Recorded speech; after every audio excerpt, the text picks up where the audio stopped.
मैं तो शायर हूं, मैं तो बस एक शेर पढ़ूंगा कि जो हर जालिम से टकराएगी वो आंधी बनाऊंगा, जो हर जालिम से टकराएगी वो आंधी बनाऊंगा, नए अंग्रेज आए हैं नया गांधी बनाऊंगा।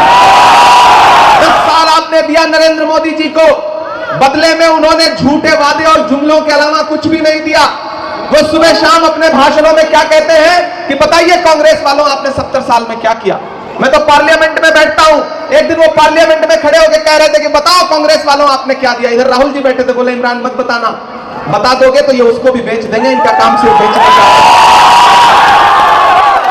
मैं तो भाजपा वालों से कहना चाहता हूं, वो हमसे 70 साल का हिसाब मांग रहे हैं।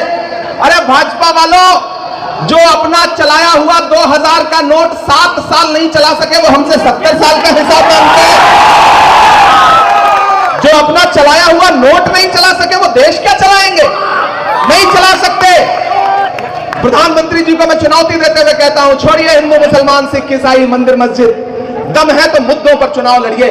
आपने 2014 में नारा दिया था बहुत हुई महंगाई की मार, अब की बार मोदी सरकार, याद है वो नारा आप सबको?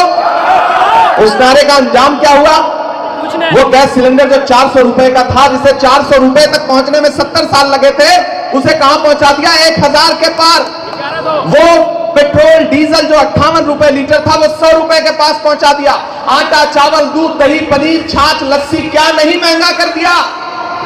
भाजपा की सरकारें वो सरकारें हैं जो अपने पसंद की फिल्में तो टैक्स फ्री करते हैं लेकिन कफन पर जीएसटी लगाते हैं।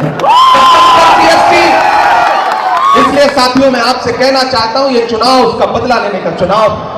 प्रधानमंत्री जी ने एक नारा दिया था कि बेटी बचाओ बेटी पढ़ाओ, याद है उनका नारा? उस नारे की सच्चाई यह है कि चाहे उन्नाव हो, चाहे हाथरस हो, चाहे सोनभद्र हो, या फिर जंतर मंतर पर बैठी हुई मेडल लाने वाली, ओलंपिक पदक लाने वाली बेटियां हो, पुलिस ने उनको वहां पे घसीटा। और अभी तो कर्नाटक में भाजपा की एक सहयोगी पार्टी का सांसद है प्रज्वल रेवन्ना, 2800 महिलाओं से बलात्कार का आरोपी, 2800। और हमारी सरकार ने क्या किया? दिल्ली की सरकार ने उसको जर्मनी भाग जाने दिया। तो बेटी बचाओ बेटी पढ़ाओ का नारा हो, बहुत हुई महंगाई की मार, अब की बार मोदी सरकार, यह नारा हो, सारे नारे झूठे साबित हुए हैं। इसलिए साथियों मैं आपसे कहना चाहता हूं कि यह चुनाव कांग्रेस की गारंटी कार्ड का चुनाव है। ये देखिए इधर गारंटी कार्ड और 5 न्याय। पहला न्याय क्या है? हिस्सेदारी न्याय। ये आदिवासी समाज का राज्य है, केंद्र शासित प्रदेश है, आपकी जंगल और जमीन छीनने का जो साजिश किया जा रहा है उसका बदला लेने का वक्त आ गया है। कांग्रेस पार्टी कह रही है कि हम अपने आदिवासी भाइयों को, भाजपा वाले तो आदिवासियों को आदिवासी तक नहीं कहते, वनवासी कहते हैं। वनवासी कहने के पीछे जो उनकी साजिश है उस साजिश को समझिए। वनवासी का मतलब है कि आप बस जंगल में रहो, शहर में आपका कुछ नहीं है। लेकिन कांग्रेस पार्टी कहती है कि आप आदिवासी हो, आप यहाँ के मूल निवासी हो, यहाँ की जमीन पर, यहाँ के जंगल पर सबसे पहला हक आदिवासी भाइयों का है, ये कांग्रेस पार्टी कहती है।